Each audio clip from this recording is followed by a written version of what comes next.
Hey everyone, I'm Raghav, and today we will discuss the first 5 problems of Educational Codeforces Round 161. This is the first problem, Tricky Template. In this problem, we have been given an integer n, three strings a, b, and c consisting of n lowercase Latin letters, and we are being told that a template is a string t consisting of n lowercase or uppercase Latin letters, and a string S matches the template T if the following conditions hold for all I from 1 to n. And then there are these two conditions. The first condition is that if the ith letter of the template is a lowercase letter, in that case Si must be equal to the same as Ti. But in case if the ith letter of the template is an uppercase letter, then Si must be different from the lowercase version of Ti. And then there is an example that if the template has letter A at the ith place, in that case, we cannot have a small a in the string at that position. And in case if there is even a single I for which the conditions doesn't hold true, in that case, we can say that the string does not match to the template T. And we have to tell whether there exists any template such that strings A and B match it while the string C does not. And the input format would be like this. We will be given n, and then in the next 3 lines there will be these 3 strings A, B, and C, and we will have to output either yes or no. So let's take an example. If the template is something like A, capital B, in that case we have to take the first character of the string as small a only, and for the next character it can be anything other than the small a. Since there is a capital letter here, then the string s must have anything other than small a. Then at the third position it must have anything other than the small b. So maybe it can have a or anything else, but it should not be a small b. If there is a string s1 as AAB, then it does not match to the template T, because in the template there is a capital A at position 2. So there must not be a small a at position 2, whereas there is. And similarly for B. If even if it validates at any one index at one position, then the string does not match to the template. Whereas string S matches to string template T. So I hope that the problem is clear. Now, like the conditions are clear for the problem. Now, we have been given 3 strings A, B, and C, and we have to tell whether there exists any template for which A and B are match, like A and B matches to the template, but C does not. That's what we have to tell. I hope the problem is clear, and now you can think about it. So I would highly urge you to pause the video and try to think about what to do here.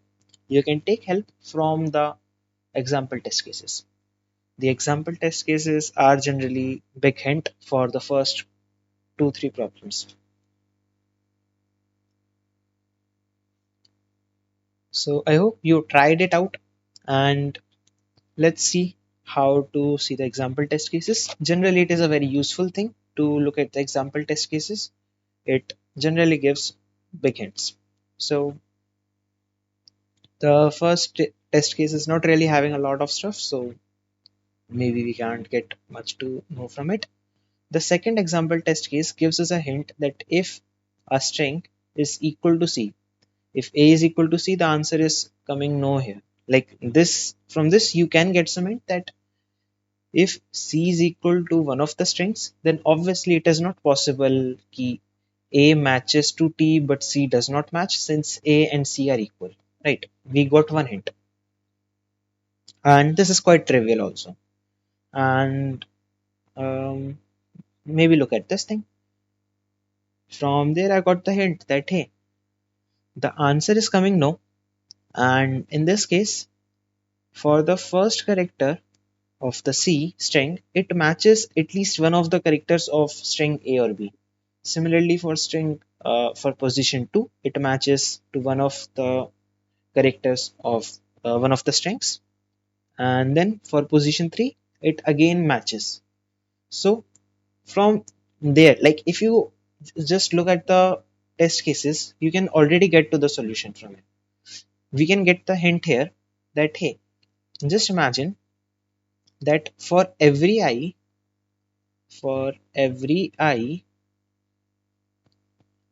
if Ci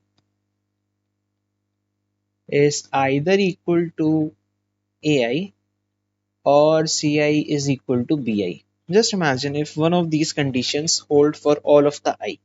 In that case, for every I, you will see that Ci must follow or match to the template.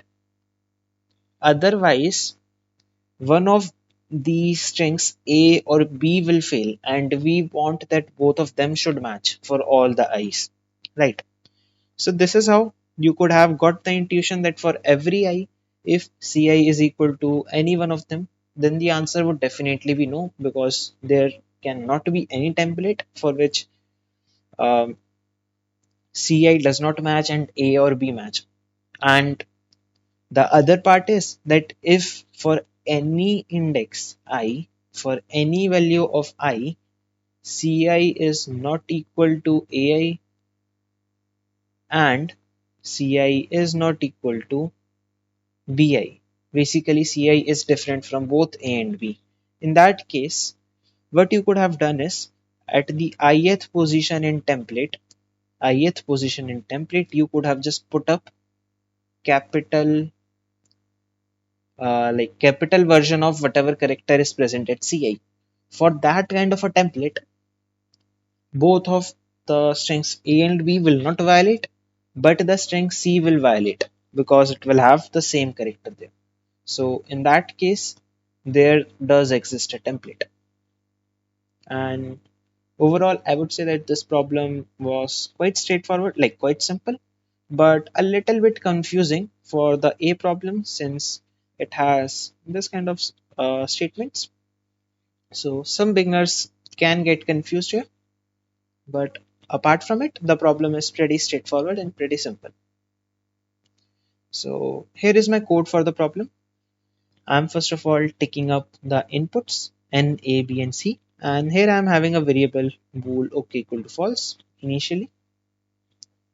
By the way, I have written a while loop outside. I have just cut up the code only the important part for every test case so that the code doesn't look very big. Now, after taking the inputs, I'm going for every character and just checking that hey, in case if AI is not equal to Ci or B is uh, and Bi is not equal to Ci, in that case, I have got my answer. We discussed here that how we can get it by taking up a capital version at the ith position in the template. So I will set OK equal to true and break from here, and at the end, in case if OK is true, then I will print yes, otherwise no, and that's how we can get the solution. So I hope it's clear. Let's move on to the second problem.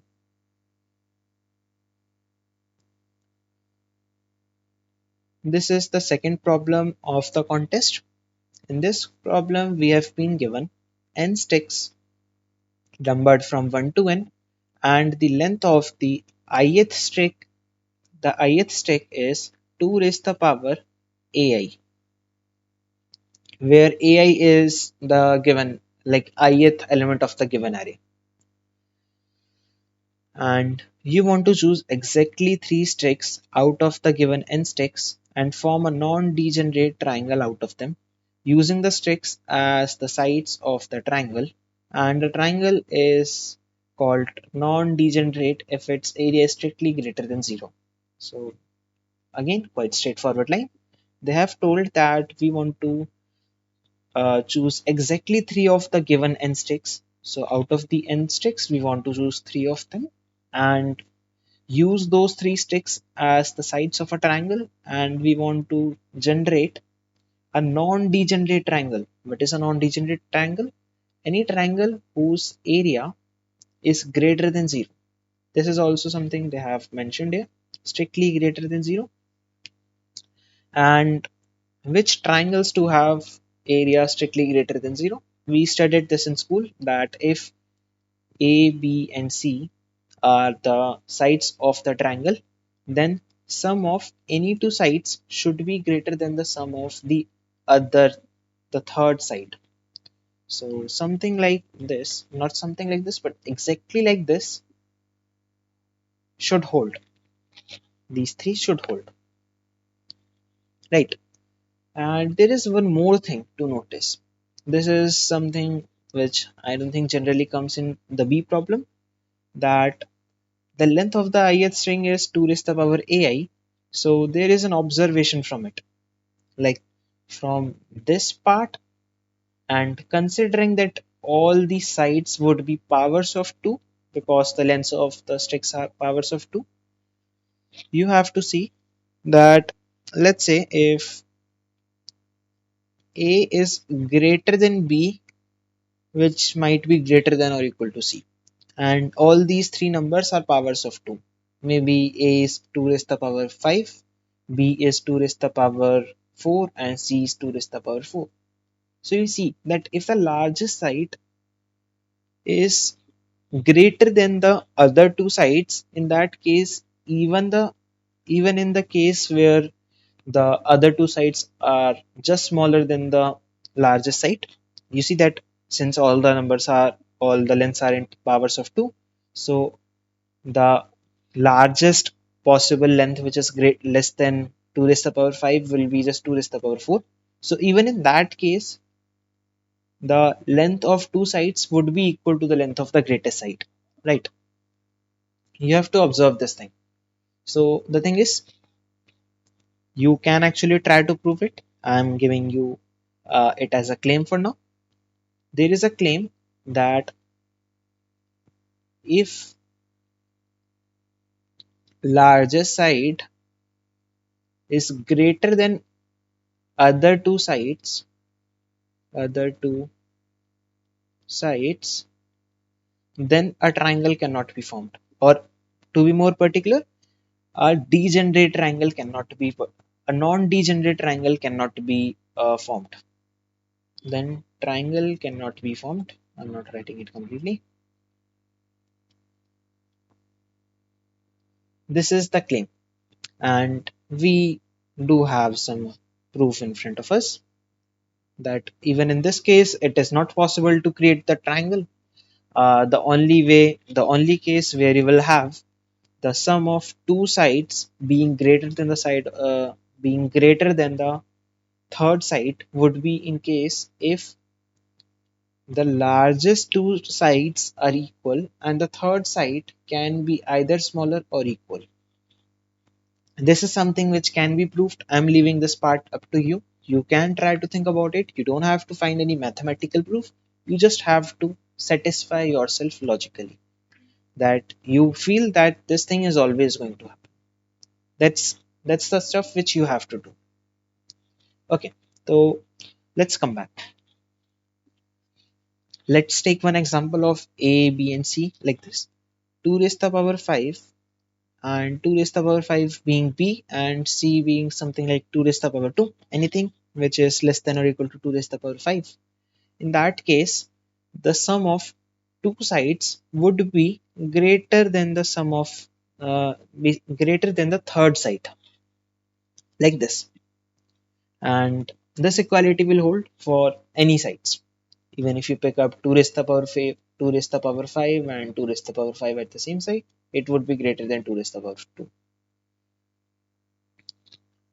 So now our job is that we have now simplified this given problem into a standard problem where we know that we have been given an array of size n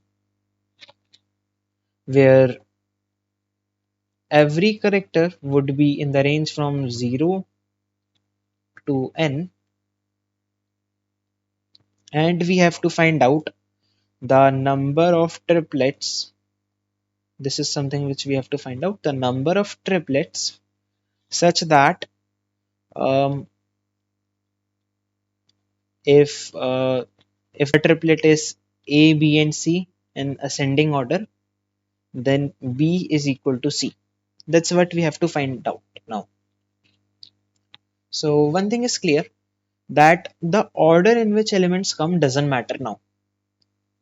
The problem doesn't really worry about in which order the elements are being given. Only the values of elements matter.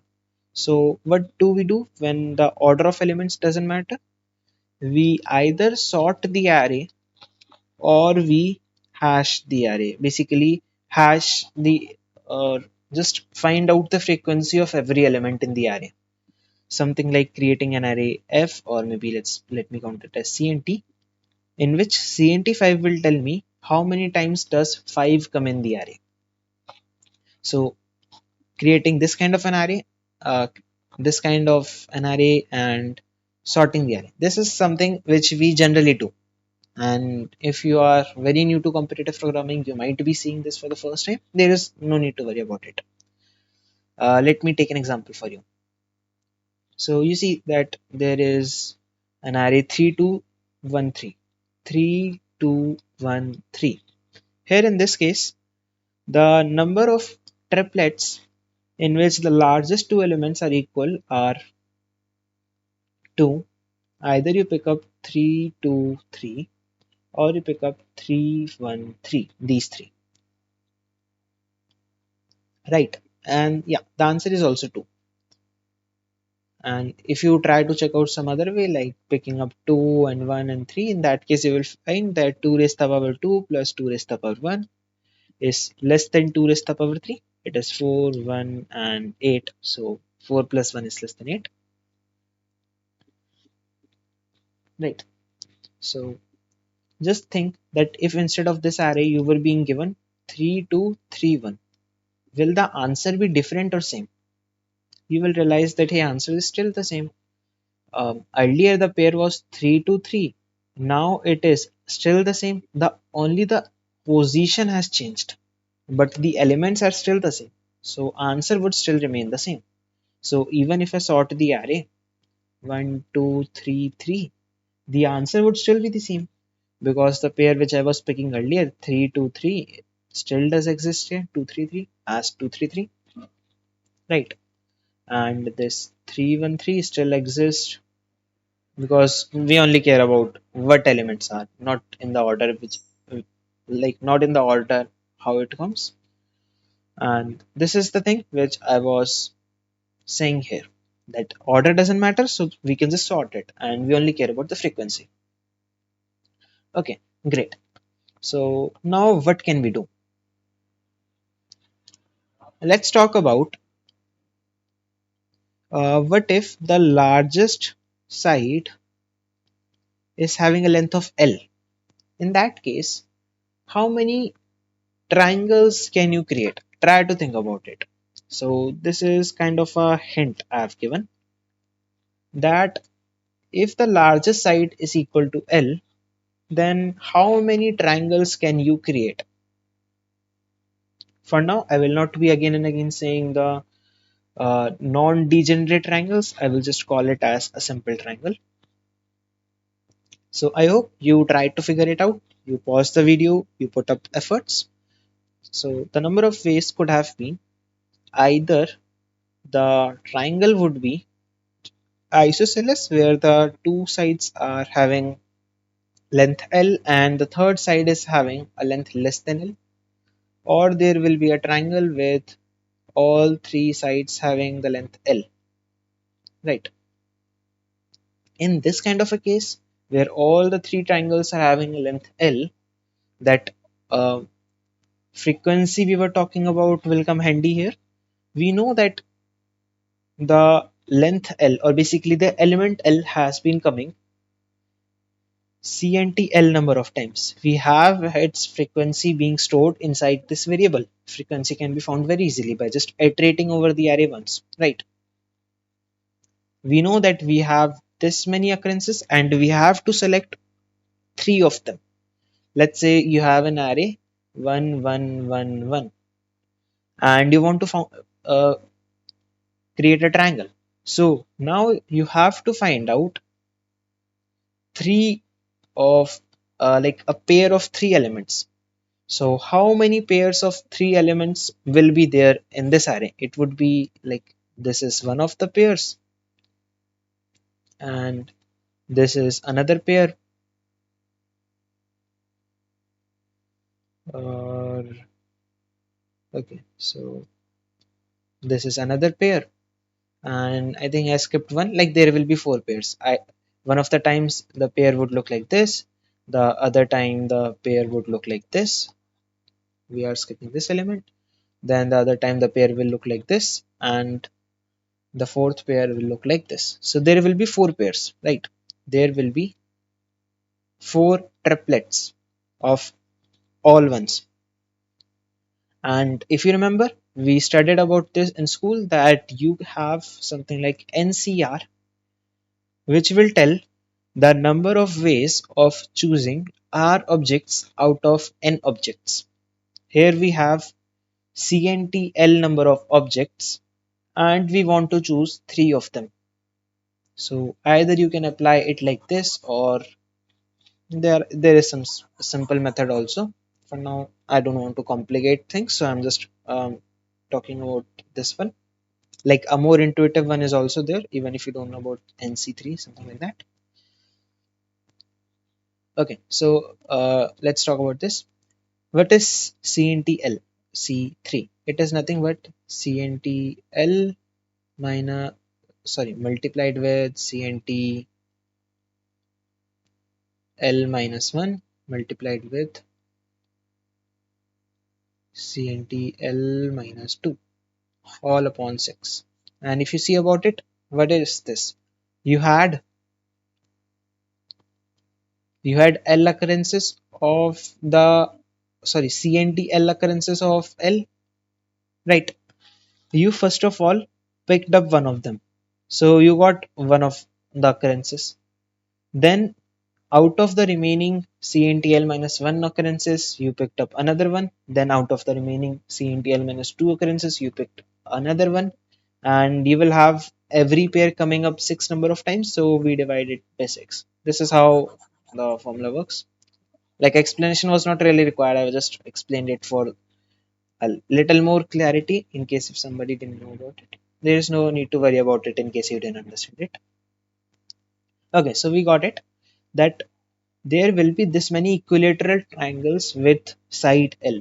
And how many isosceles triangles would be there with side L? Yeah, try to think about it. You have, let's just pause it and try to think about it. I hope you tried. I hope you got it. The answer is simple.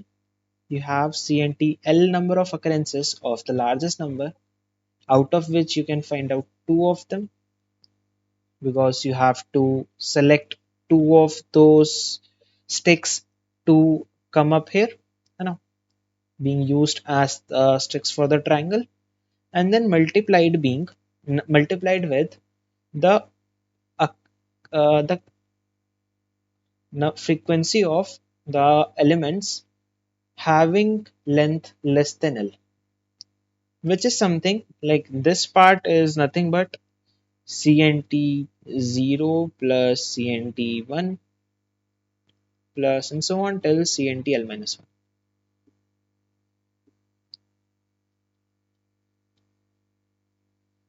So I hope that this is clear. Now we have got the number of triangles, like the number of isosceles triangles with the maximum length, the largest length being L, and the number of equilateral triangles with the largest length being L. Now we can just add both of them to get the number of triangles with the largest length L, and this is how we can get for length L, but the largest length could have been something else also.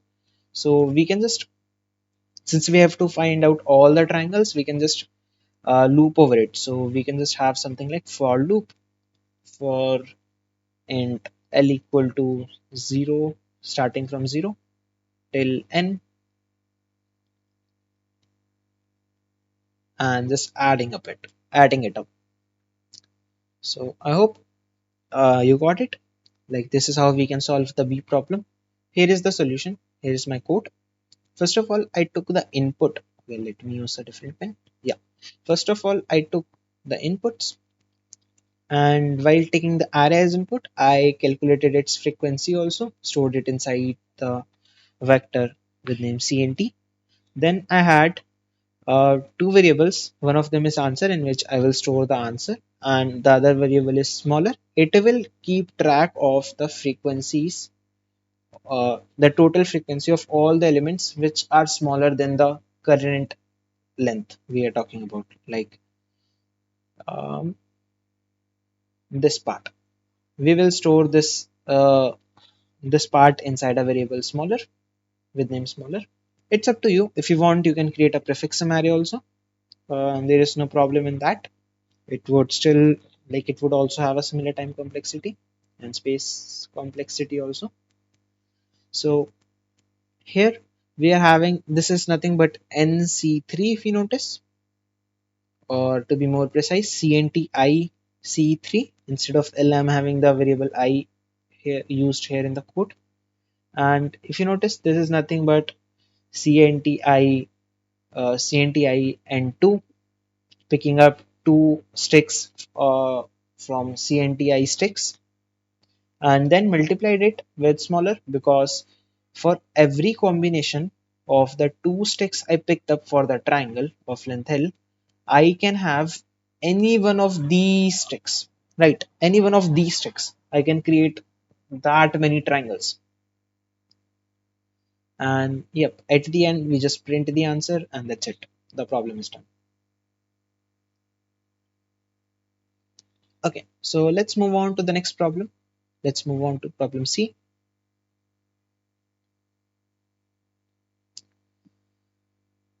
The C problem is closest cities. In this problem, we have been given that there are n cities located on the number line. The ith city is in the point AI, and the coordinates of the cities are in ascending order. That is, A1 is less than A2, and the A2 is less than A3, and so on till AN. And the distance between two cities is given as AX minus AY. Basically, the absolute difference of the points where A and where the city X and Y are located. So if you see in number line, if X is located here and Y is located here at points AX and AY, the cost of going from here and there is the distance between them. Absolute difference, or you call as distance. Okay, they have mentioned the word distance actually. Yeah. So for a city, I, the closest city J is the city. Okay, let's define the city, closest city J, as the city such that the distance between I and J is not greater than the distance between I to each other city K.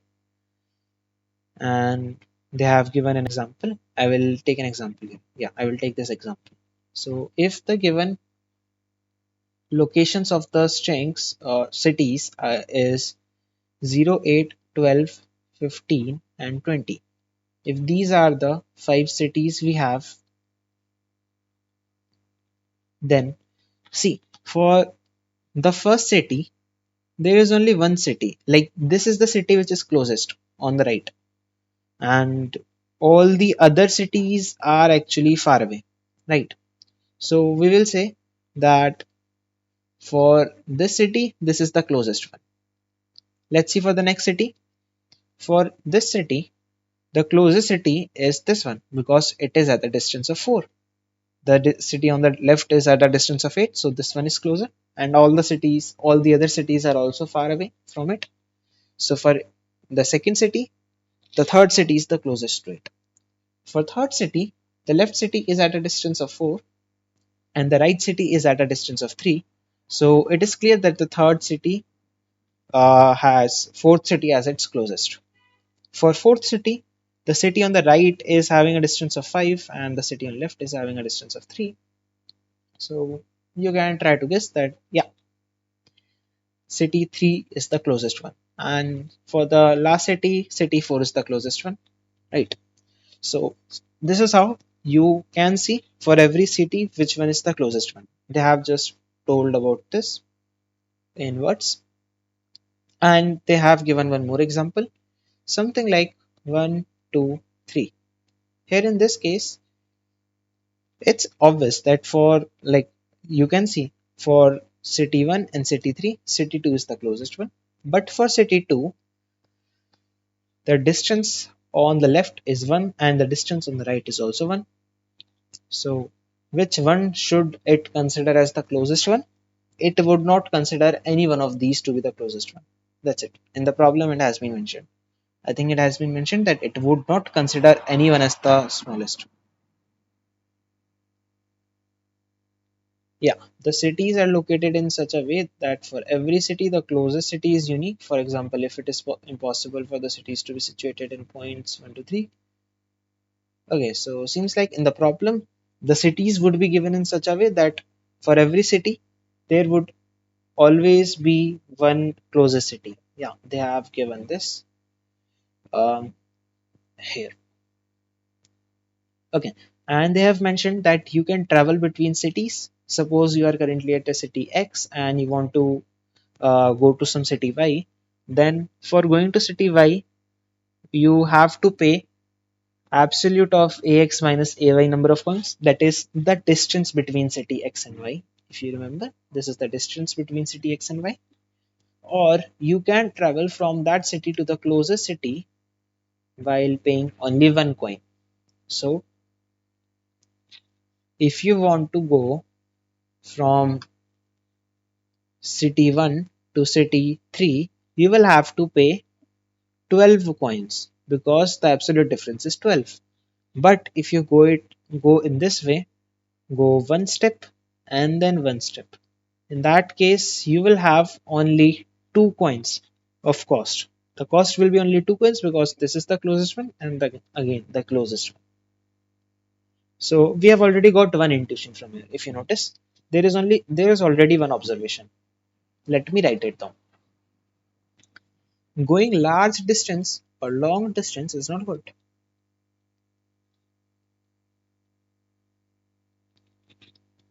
Isn't good. If I have to go from here to some city far away, I should not go direct. If I go direct, I will have a big cost. But if I go one step, I might have a lesser cost, or even in a case like from here to here, from 12 to 8, even if you go like this, you will have the same cost. The cost will be 4 and the cost will be 8. So the cost is still 12. It would never be greater, right? You could observe this thing out that if there are two cities, if you go direct, there is some cost, but if you go, like if you go to some middle city and then from there to the end city, in that case the cost would be nothing but the summation of the distances, like a plus b, which was already there. So when you go in this way, you have a chance that if the city is the closest one from for here to here, then you might have to pay only one coin. So you might save some coins in that case. But if you go direct, in that case, you will not save any coin. So this is one observation, very crucial observation for this problem. Then let's read the next part of the problem. We have been given m queries. For each query, you will be given two cities and you have to calculate the minimum number of coins you have to spend to travel from one city to the other city.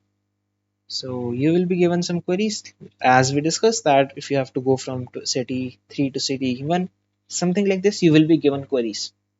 Every query will have a starting point and an ending. Now, I would suggest you to try to solve it yourself first. The problem is doable, though it is still having one thing which some people might miss, some people might not notice, but at least you should try.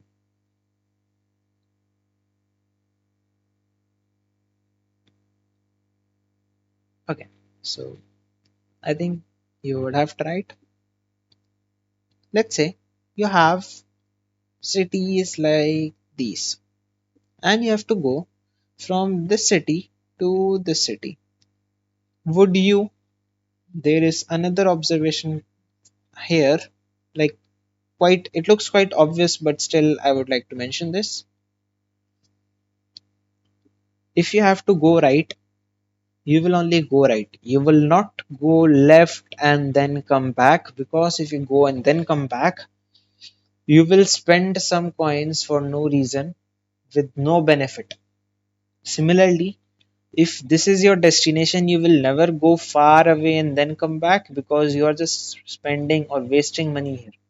Since the cost between these 2 points would always be less than the cost between these two. This is something I didn't mention earlier, but it can be noticed that the cost between these two cities would always be less than these two, and it would be less than these two. Always. As the distance between cities increase, the cost will also increase. It will never go up. It will never go down. Okay, so we got it. If you have to go right, only go right. If you have to go right, only go right. Don't go left. And if you have to go left, then go left only. Don't go right. Now you can try to logically prove it to yourself that it is never beneficial. I did it for myself, and this is something you should definitely try. I'm not really going to prove it here.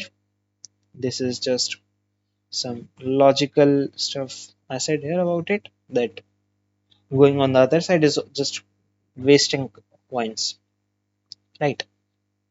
So we have understood that if you have to go right, you will only go right. If you have to go left, you will only go left. Now, how can we solve every query? Let's say for every query, for all these m queries, I will have some starting point and some ending point. What can happen in the worst case? Like if you just say that I will start from here and one by one I will go to the right side. What will be the time complexity here? It would be nothing but big O of n, because in the worst case you can have the starting position as 1 and the ending position and as n every time. So for every query you might waste big of n time complexity, basically this much of your computation power, and your overall time complexity can become big of m into n, which is very bad and it won't work. You can look at the problem statement. It has quite high constraints. Here m is quite huge, n is quite huge, so it won't work here. M into n would not work. Can we optimize it? Can we optimize it? Good, good question. If you realize these queries are kind of looking like subarrays, right? We are being given some starting position, we are being given some ending position, and it's all, everything on an array. So it is something like subarrays. It reminds us about subarrays. It does remind us about prefix sum arrays also. Like in my case, it came to my head like this. For you, in case if it did not come, try to observe this thing from now onwards.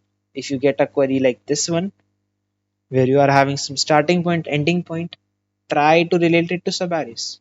Like um, always do this thing. Maybe not on the first glance, maybe a little late, but um, don't give up until you have tried out everything. So you will try out subarrays.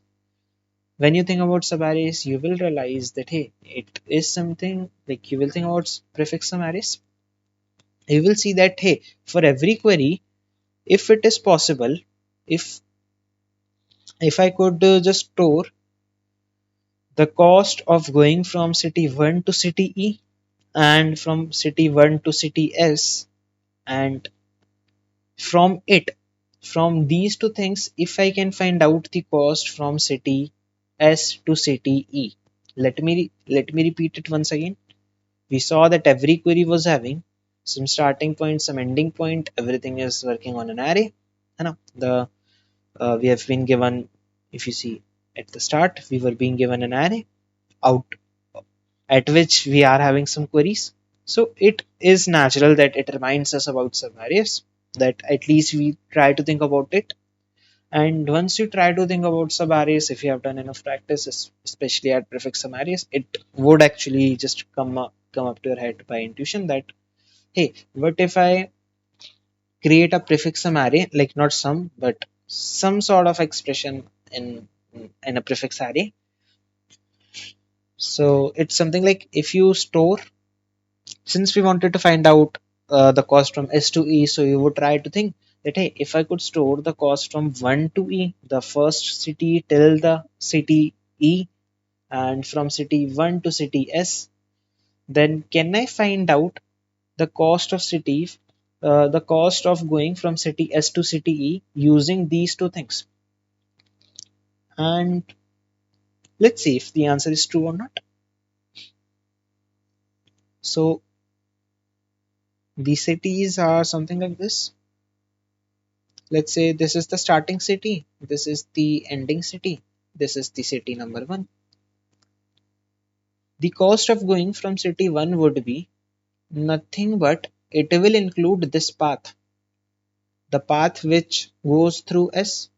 Why is the path like this and not having any bigger jumps? It's something we discussed earlier, that going city by city makes more sense. It might give us some refund. Like if you're going to any close city, then you might get to go there with just a cost of 1.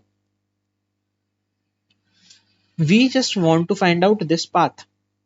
If you see, 1 to E is actually nothing but 1 to E is actually nothing but 1 to S plus uh, S to E.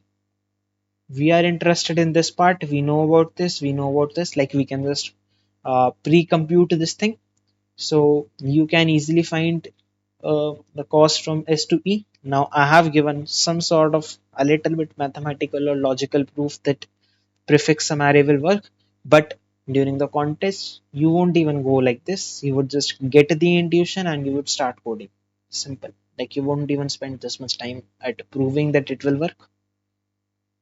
So we have realized that, hey, if I store the cost of every city from one to all the cities I, where I is ranging from 1 till n, then I can get the cost of going to the right side. But what if the starting city is on the right and the ending city is on the left? What to do in that case? It's quite intuitive. Now I'm not, like, I'm directly telling you about it. It's, I think, quite intuitive that now you could just store the cost from city n minus 1 to city I.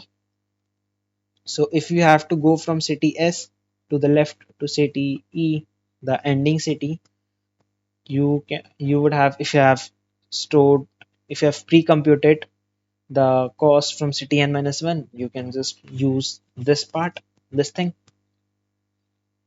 and like now it is quite doable. You can do this. Okay, so there is one thing which I think we missed.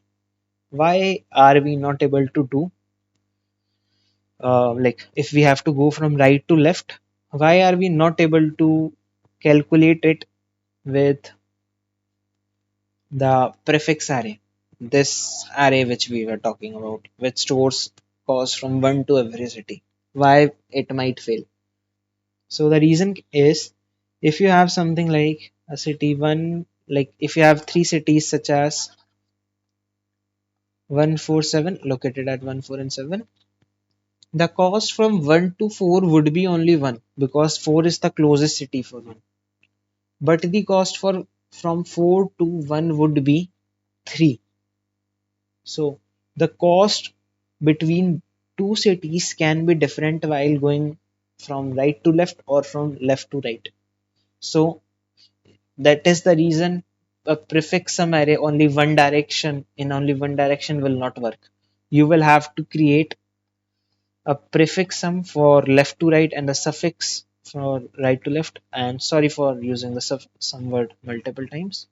Prefix cost may be a better word. Basically, it's a prefix array that is having the sum of cost. So maybe you can call it prefix sum also. And now the problem is kind of done. It's all like it's very doable. You just have to calculate prefix arrays. So creating like finding prefix arrays is not so hard. Just imagine that if I know the cost of coming from uh, city 1 to city S, then I can calculate the cost from city 1 to city S plus 1 as the cost from city 1 to city S plus the cost from city S to city S plus 1, and this is something, it would be either 1 or it would be absolute of, or not just absolute actually, a of s plus 1 minus a of s, since a of s is greater. It would be one of these things. In case if s plus 1 is the closest city to s, that in that case it would be cost, the cost would be just 1, like added thing would be just 1, otherwise it would be a of s plus 1 minus as. So that's it. The problem is almost done and it's quite doable. Now here is my code. I first of all um, took the inputs. After that I created two arrays left and right, in which I just stored the prefix cost. I named them as left and right so that it looks quite intuitive. Right is actually having the cost from city 1 to city I, because I'm going on the right side, and left is having the cost from n minus 1 to city I because I'm going on the left side at that time. And after computing it for every query, I'm just taking that, hey, if s is smaller than r, sorry, smaller than e, if s is smaller than e, it means that on the number line s comes first and then e comes. So I have to go to the right. So that's why I will say that right of e minus right of s. It will give me the cost from city s to city e. Similarly, for going left, it is also similar. So I hope that this problem is also done. And if you're watching till here, please make sure to give your valuable feedback in the comment section and fill out the feedback form in the pinned comment. And you can consider liking the video and subscribing also. It's up to you. Let's see the D problem. So in the D problem, first of all, you can read it out. I believe that if someone is watching the video who is coming up to the D problem, he is ready to put up all his efforts. So I don't really have to explain each and every line in the problems now. So I hope that you have read it. Monocarp is playing a game. There are n monsters in a row from 1 to n. They have some attack, they have some defense, and there will be n rounds. In the first round, every alive monster will damage AI to the closest alive on the left and closest alive on the right. Pay attention, that closest alive person. So if a monster on the left is dead, then it will hit a monster on more left side. So let's take an example. If there are three monsters, and just imagine this one died, then this one will now hit this one because it is the closest one on the left now.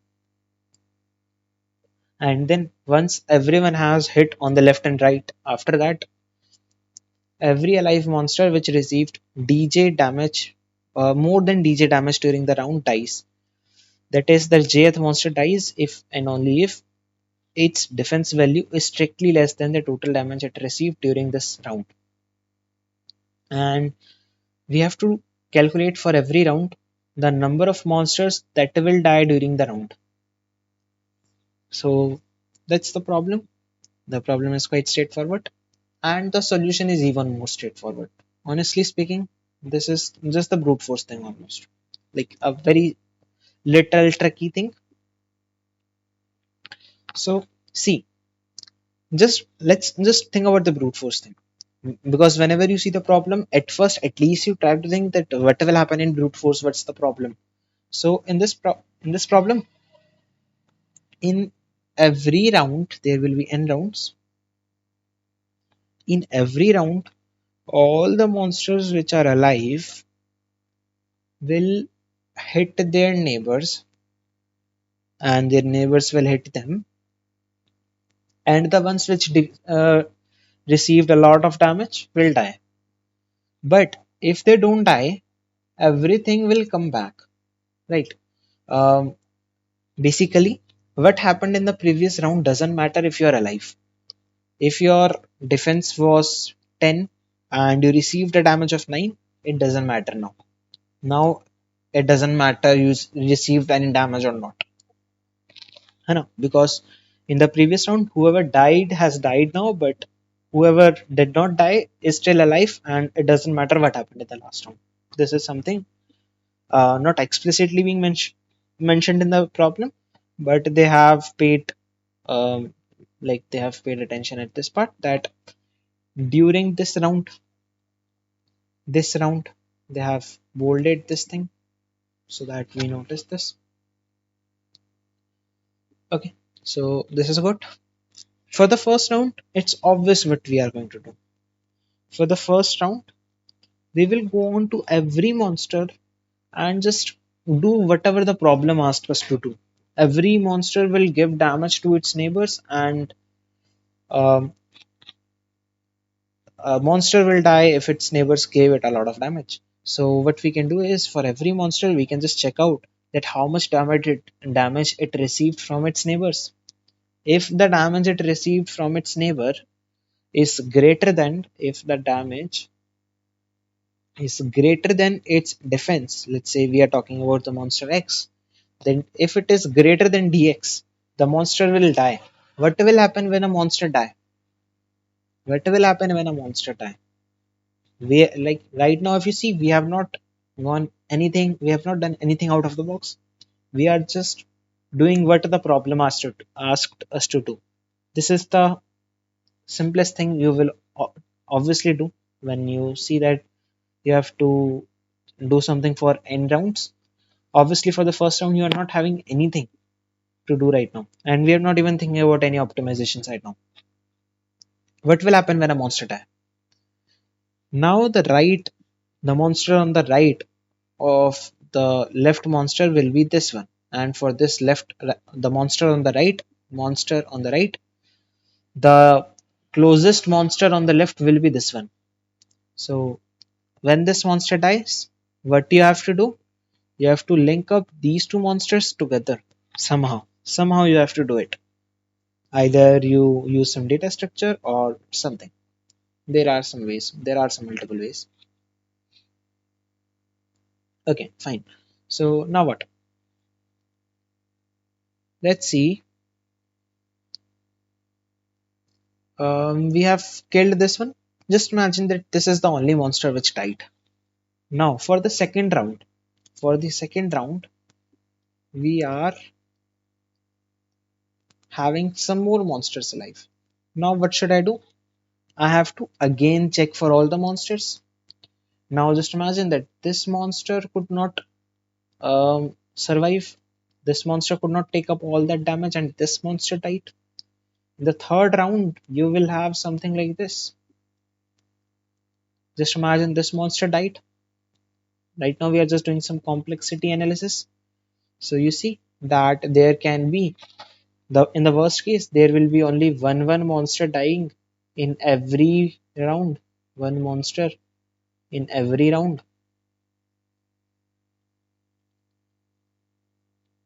So overall, it can take n rounds where you will be using big O of n time complexity almost every time, and the time complexity can become big O of n square, which is very bad. It won't work here. N is quite huge, and is here you see that as large as 3 into 10 raised to the power 5. So what do you think? What comes to your mind? Try to pause the video and think about it. We have only discussed the problem as of now. I hope you tried, but just in case if you could not come up with anything, let me give you a hint. What we have done so far here, try to think about the optimization here. Try to find the redundant work we are doing here. Remove the redundancy.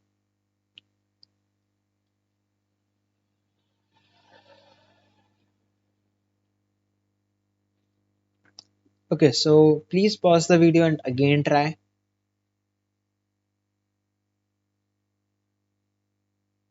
Okay, so I hope that you were able to do it. Now the redundancy here is, if this monster died, this monster and this monster, these two monsters got new neighbors, right? But for the other monsters, the neighbors are still the same which they had in the previous round. If these monsters did not die in the previous round, then why do you think they might die this time? And if you know that they cannot die this time, then why are we going to, then why will we have a big O of n loop every time? This is the optimization. Like, this is the redundancy we have found. So we have found the redundancy. Now I will suggest you to pause the video and try to think how will you remove it? How will you deal with it? And if you get any idea, then try to code it first. Because this is the main part in the problem. You will learn from this part only.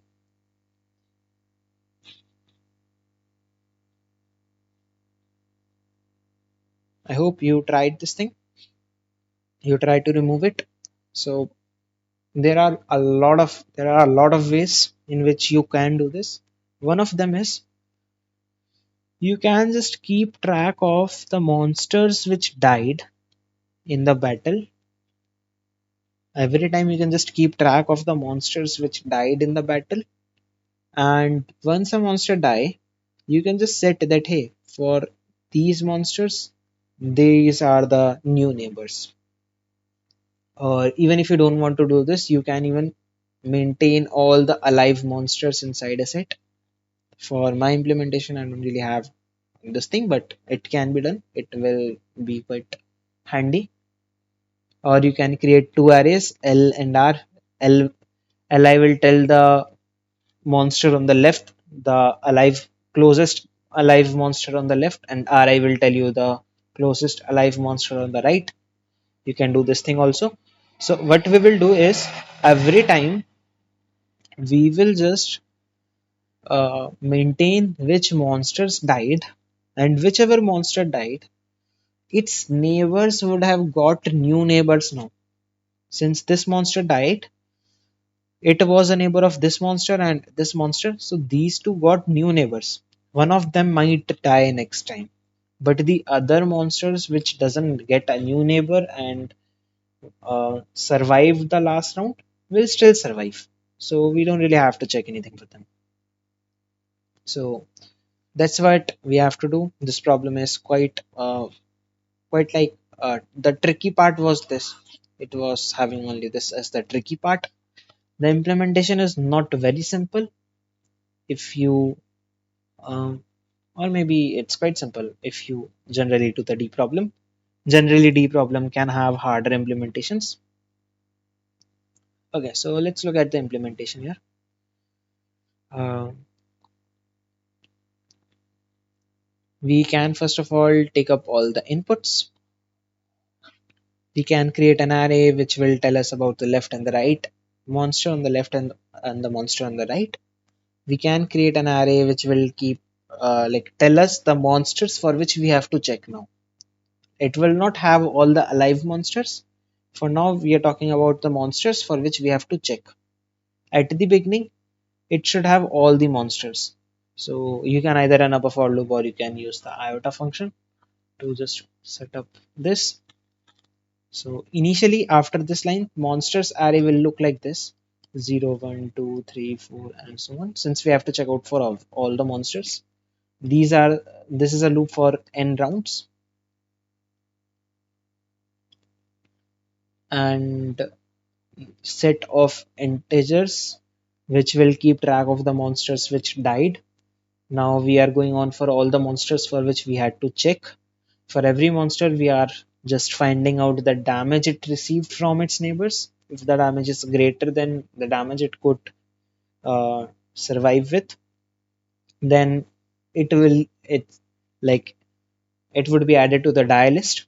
And obviously, since we have checked out for all of these, we can just clear the vector, and the number of monsters which died in this round is equal to die dot size. So just put it inside answer, which we would print at the end. And now for all the monsters which died just now, we have to make its neighbors linked to each other. And in case, let's say, if the neighbor on the left side did not die right now, like the ones who would have died in the same round would have been included in this die set. So if the neighbor is not there, it means that the neighbor is still alive. So just push it as like inside the monsters array, which would tell us that for which monsters we have to check now. In case if the monster is already dead, then we don't really have to do anything there. Similarly for the monster on the right, and that's it. The problem is done. So my remarks for this problem is that it was simpler than what generally comes in the in the D problem, and it was quite tricky also, and it was fun. Like the contest was fun. So I hope that the um, editorial helped you out for the D problem also. I have not really covered completely because it has some implementation stuff. I have left the basic things which you can try out yourself while coding. And now let's see the E problem. Okay, so this is the E problem. I have solution. Yeah. Increasing subsequences. So in this problem, we have been told that first of all, it is telling what is an increasing subsequence. You can read it out. And we have been given a positive integer x. Our task is to find an array of integers of length at most 200 such that it has exactly x increasing subsequences, or report that there is no such array. If there are several answers, you can print any one of them. So the important part here is we have been given this integer x. We want to find out an array of at most 200 length with x increasing subsequences, and we can print any one of them. Then then they are giving some clarifications. You can read it out, and then at the end there are some more clarifications. Again, you can read it out. It's not something very important. Like it has nothing hard to think, hard to understand stuff. And let's look at the test case. By just reading the problem, we are not really getting any intuition. Personally speaking, I didn't get any intuition at the time. I, first of all, after reading it, just went up to the test cases. So here the test case are when x is equal to 2. What can we do when x is equal to 2? The array is 1, having only one character.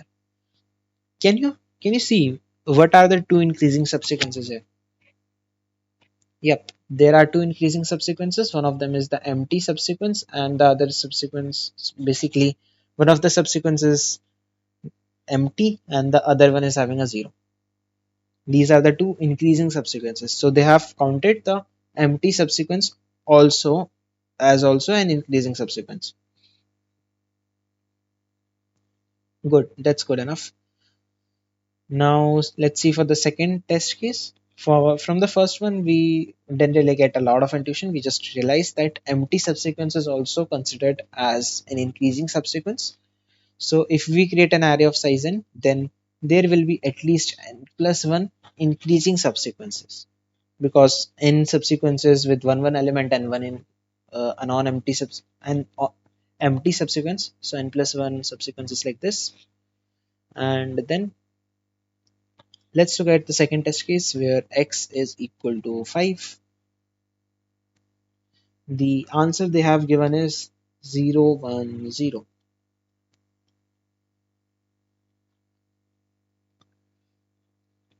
Okay, so from here also we don't really get a lot of intuition.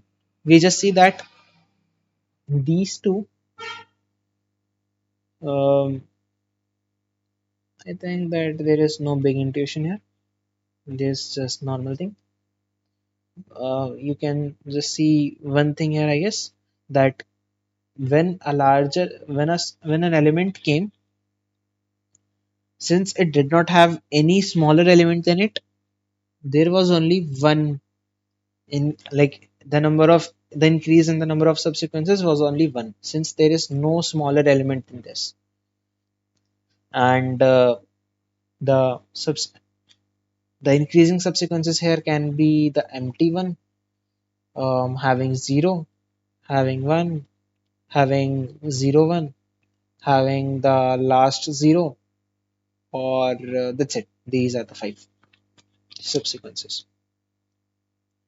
And yeah, the other ones doesn't really look very helpful. But um, like, when you try to think more by yourself, like from the example test cases, we didn't really get a lot of intuition here. At least I am not getting a lot of thing. But with random stuff, when you just try out some random stuff, one of the things which might grab your attention is that X is quite huge. X is tending to, like, as large as 180. So one possibility here is having something like binary search, which is not really going to work here. The other thing is something related to binary or bit manipulation. You can try this out, and actually it worked out. And um, how did it work out? Let's see. If you are having some subsequence, I don't really exactly remember how I got it. I was just doing some random stuff, thinking about some random things. Let's say you have some subsequence like this. If you add on something like the largest value here, then all the subsequences, all the increasing subsequences you could have got here would be doubled. Okay, let me repeat the claim once again. I have just made up a claim here. If there are L number of increasing subsequences in this array 10023, and I add 4 at the back of the array, then all these increasing subsequences, let's say talk about the increasing subsequence 023, you can just add up 4 at the end of all of those increasing subsequences, so you will get more L subsequences. All the subsequences which earlier, all the increasing subsequences which earlier existed can now exist with 4. So there will be now subsequences like 023 and 0234. All such, like if you talk about a subsequence like 1 2, you will have 124. So for all these L subsequences, you have L more subsequences. Now you have 2 L subsequences. This is just some random thing when while trying out some stuff. Maybe trying out something like, what if I pick up elements like 1 2 3 0 1 2 3 4? How many subsequences will I have? In that case, I will have, um, for there are 5 elements, and I can have 2 raised to the power 5 subsequences. All of them are increasing, so there are 2 raised to the power 5 increasing subsequences. If I add up 5 at the end, I will have 2 raised to the power 6 subsequences. But if I add something like 2 at the end, then the number of elements which are smaller than this 2, that is these two, the subsequences, the increasing subsequences which could end up on either two of them, can end up at this 2 now. So what are those subsequences? Either the empty one, 0 1, or 0 1. So you can just add up a 2 at those. Basically, by adding a 2 at the end, you got 2 raised to the power 2 extra subsequences. If I added 3, then it would have also been there also, and I would have got 2 raised to the power 3 extra subsequences. So this is the intuition I was getting, that if you add up something which is larger than everything else till now, then the subsequences will get doubled. And if you add up something like a smaller number, then it just depends upon the number of subsequences which end up on a smaller value before it. You know? So keeping up a pattern like this can actually work. That if my if x is something like 13, I can think of the 13 number 13 as 11001. I think 124. Okay, sorry, 1101. Yeah, it was feeling strange. Yeah, 1101. So I first want to create 2 raised to the power 3 subsequences. How can I create it? 0, 1, 2. There should be 2 raised to the power 3 subsequences here. You know, I have already got 8 subsequences because um, an array of length n will have 2 raised to the power n subsequences. Since the array is increasing, all the subsequences are also increasing. Now I want 4 more subsequences. So I can just add up 2 here. I will now have now the subsequences which were either ending on this or was empty. There were only 2 raised to the power 2 subsequences like that. All of them got 2 at the end. So I have got 2 raised to the power 3 plus 2 raised to the power 2 subsequences. Now I want 1 at the end, like at the index at the bit 0. So I can add a 0 here. There is only an empty subsequence after which it can be clubbed down. So 2 raised to the power 0 is also added. And this is how you can actually find uh, create this array which will have that many increasing subsequences. At least we have found a pattern. Now I believe it should work, but I'm not 100% sure right now. I just coded it up and it got some WA, wrong answer.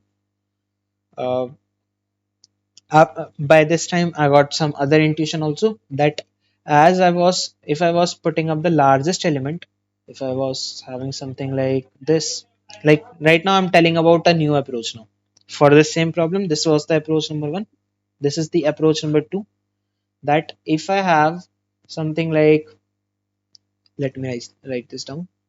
I believe that the approach 1 should also work, but I have coded only the approach 2 which got accepted. So I'm 100% sure about the approach 2. It is also related to bit manipulation. If I was adding a very big value which is larger than everything else, everything before, then in that case, all the subsequences which were ending, all the increasing subsequences which were ending at any number, every number is smaller than the current number. So all those subsequences can now have this at the end. So the number of subsequences will just become 2 into L, where L was the number of subsequences initially in the 3 elements. Similarly, if I add on something like a minus 1 at the end, or anything which is smaller than or equal to the smallest element before, then in that case, if this is the L is the number of subsequences in the first 3 characters, first 3 elements, then the new number of increasing subsequences will be only L plus 1. Only one extra subsequence will be added. Only one extra increasing subsequence will be added. And if you see that either you can increase a number by 1 or you can double it, doesn't it really remind you about bit manipulation, about writing the number in a binary form? And it is very similar to that. Now it is very doable if you are coming up for e problem, and after getting this big hint, if you cannot solve the problem, then you should not try it. A little harsh, but honestly speaking about this, it is now done. The problem is now done. So here is my code for it. I took L as input. After that, I created an answer array, and I just wanted to have it with a small length, so I'm using some inbuilt function for finding the MSB, having two variables low and high. Actually, it can be done a little better also. I don't really have to put up a smaller value. I can even put up the value 0 again and again instead of -1. But no worries, like it is also fine. And for the first character, actually, the thing is, if you have a number like 27, which you have to convert to binary, so what do? You just say that, hey, I will do 27 and with a power of 2, that is 32, then with 16, then with 8, then with 4, then with 2, then with 1, and so on. है ना? You just do its and with two powers of 2 to realize whether the bit is set or not. Similarly, I'm just checking if the bit is set or not. In case if the bit is set, it means that I would have added 1 somewhere, and I'm just multiplying the number again and again by 2. Like for multiplying the number again and again by 2, I'm adding this, where is it? Yeah, for adding the number by 2, I'm just adding plus plus h again and again at the end. That is the largest value till now. And I think it would not be easy to understand the code by just looking until you try it out. So I would say that first of all, you should try out implementing the problem on your own. And in case, just in case if you're not able to do so, or if you do it and you have a very long code, you want to do it in shorter code, only then come back to look at my code. Else there is no need to do this.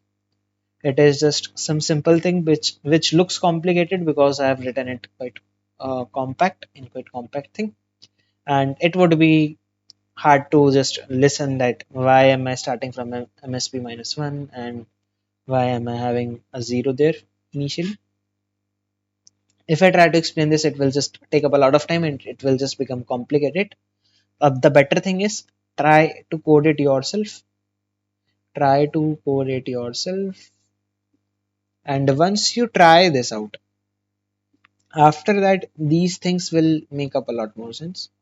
This and this will make up a lot more sense if you try to code it like this on your own. So I believe that everything which should have been discussed for this problem has been discussed. And I hope you liked the editorial. Please make sure to give your valuable feedback in the comment section and the feedback form. And you can consider liking the video and subscribing to the channel. Thank you and bye bye.